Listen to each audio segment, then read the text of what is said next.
All righty. So what I wanted to mastermind on, because a few people have reached out to me recently about anxiety and how you can help move your brain through anxiety. And which I thought was interesting because someone also recommended a new book to me. It's called Anxious for Nothing.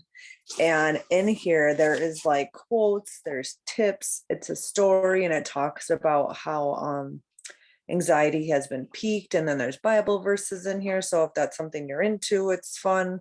If not, just skip it over. There's certain parts of it that I'm skipping over because it's just not resonating with me. Hey, Tammy. And I thought that this just like really stuck out to me, this part. It was talking about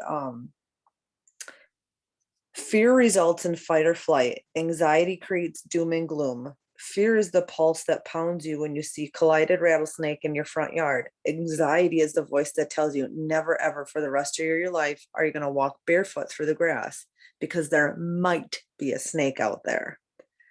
And I thought that was really interesting because a lot of people are so anxious for these things that we create in our mind because of all the what ifs, when really what works for me is not this is going to sound terrible. What works for me is staying in my lane, putting blinders on and putting earplugs in and filtering things. I know it sounds awful, but that is my tip. Like people like are always just, to me it's babbling about silly nonsense things. And if we really stay in our own lane and focus on what is truly like to our heart and to what matters to us, that will go through the filters and you will hear that and digest it. You just have to be laser focused and have those filters on so that you're protecting yourself. And it's okay that like if someone's talking about something that's just not resonating with you, or it's not something that you want to put in your backpack of treasures to carry around on your quest of life, then unload them.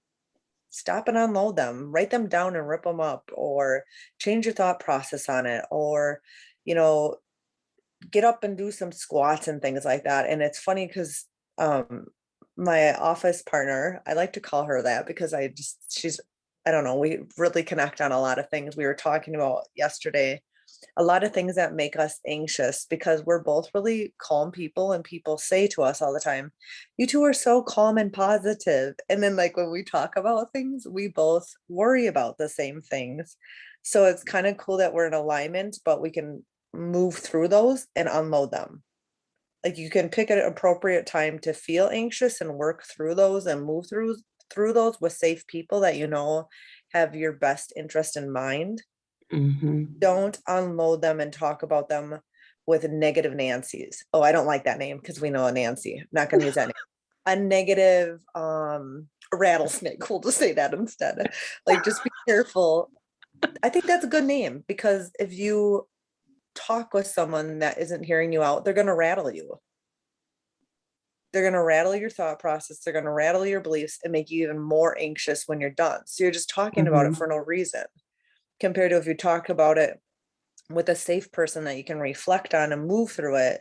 You're able to unload and restart and refresh, hey, into the next thing that you want to work on. With that being said, Tammy, what is a celebration for you? Oh my gosh.